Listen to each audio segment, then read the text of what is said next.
প্রিয় ছাত্রছাত্রীরা 2025 সালে যারা মাধ্যমিক পরীক্ষা দেবে তাদের জন্য কয়েকটি গুরুত্বপূর্ণ এমসিকিউ প্রশ্ন আলোচনা করছি, অর্থাৎ 6 নম্বর আমি তোমাদের আলোচনা করছি। এই প্রশ্নগুলো কিন্তু পরীক্ষায় আসার সম্ভাবনা আছে। প্রথম দেখো কি বলেছে, দেখো এবিসি 3 বন্ধু যথাক্রমে এক্স, 2x এবং ওয়াই টাকা মূলধন নিয়ে ব্যবসা শুরু করলো। মেয়াদান্তে জেড টাকা লাভ হলে এর লভ্যাংশ হবে এর মধ্যে কোনটি?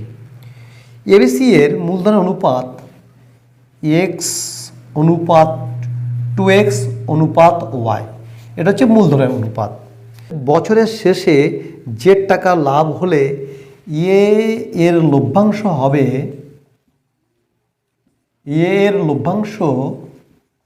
হবে মোট লাভ হচ্ছে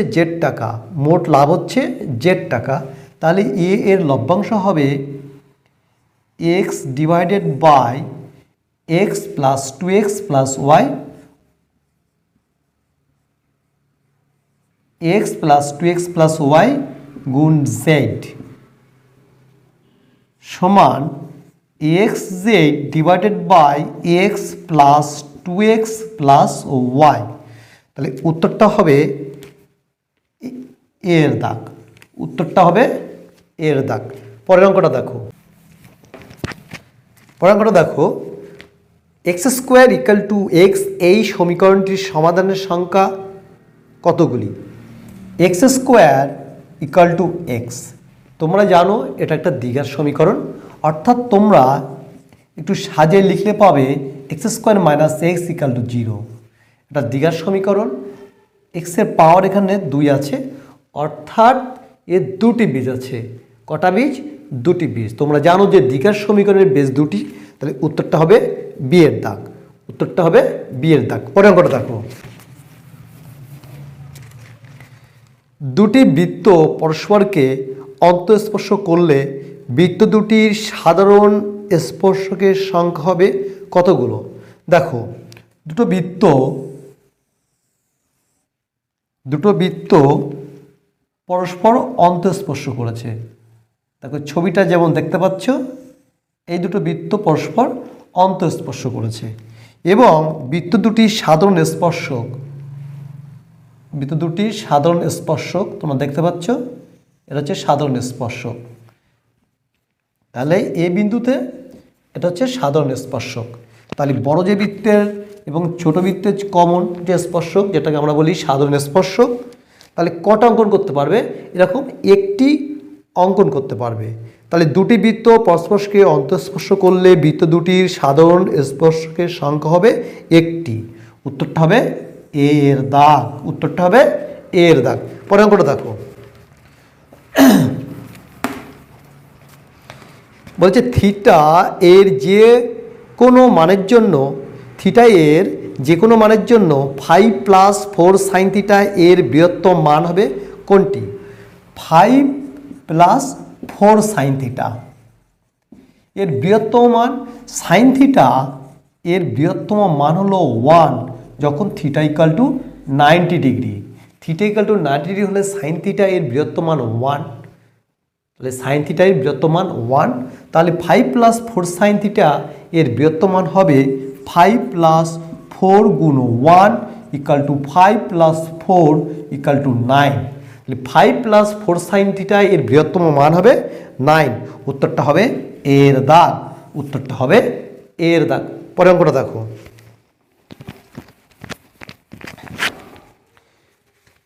দুটি নিরেট গোলকের আয়তনের অনুপাত 27:8 হলে তাদের বক্ষতলের ক্ষেত্রফলের অনুপাত হবে কোনটি? আয়তনের অনুপাত বলা আছে 27:8। প্রথম যে গোলক তার ব্যাসার্ধ r1 এবং দ্বিতীয় গোলক তার ব্যাসার্ধ হচ্ছে r2, এরা নিরেট। তাহলে প্রথম গোলকের আয়তন হবে 4/3 পাই r1 কিউব, আর দ্বিতীয় গোলকের আয়তন হবে 4/3 পাই r2 তার কিউব।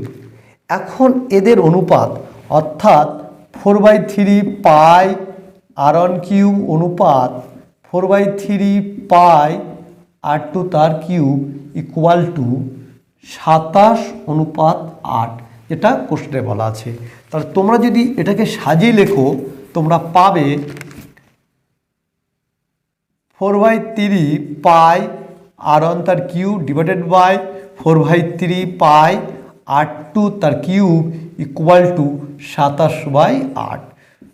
4/3 কেটে গেল, পাই বাই কেটে গেল, তাহলে r1/r2 তার কিউব ইকুয়াল টু 27 মানে 3 আর 8 মানে 2 তার হোল কিউব। এটা তোমরা সাজিয়ে লিখতে পারো। এইবার তোমরা পাবে r1/r2 সমান 3/2। এবার তোমাদের চেয়েছে বক্রতলের ক্ষেত্রফল অনুপাত, তোমাদের চেয়েছে বক্রতলের ক্ষেত্রফল অনুপাত। বক্রতলের ক্ষেত্রফলের সূত্রটা হবে 4 পাই r1 স্কোয়ার, প্রথম গোলকের বক্রতলের ক্ষেত্রফল অনুপাত 4 পাই r2 তার স্কোয়ার, দ্বিতীয় গোলকের বক্রতলের ক্ষেত্রফল তাদের অনুপাত নিলাম।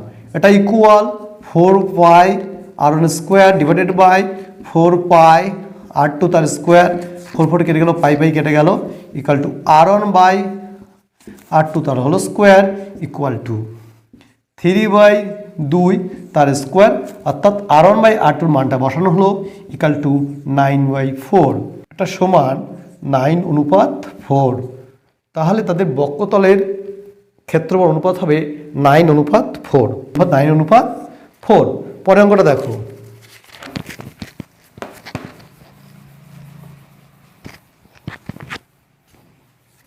তারপরে দেখো একটি চলকের তিনটি মান 4, 5 এবং 7 তাদের পরিসংখ্যা যথাক্রমে p-2, p+1 ও p-1। চলকটির যৌগিক গড় 5.4 হলে p এর মান হবে কোনটি? ভারযুক্ত গড়টা বের করে নেবে। ভারযুক্ত গড় হবে 4 p-2 plus 5 p+1 plus 7 p-1 divided by p-2 plus p+1 plus p-1। এটা ইকুয়াল, ছোট করে নাও অর্থাৎ সিম্পলিফাই করে নাও, তাহলে পাবে 4p, 5p, 9p আর 7 16p মাইনাস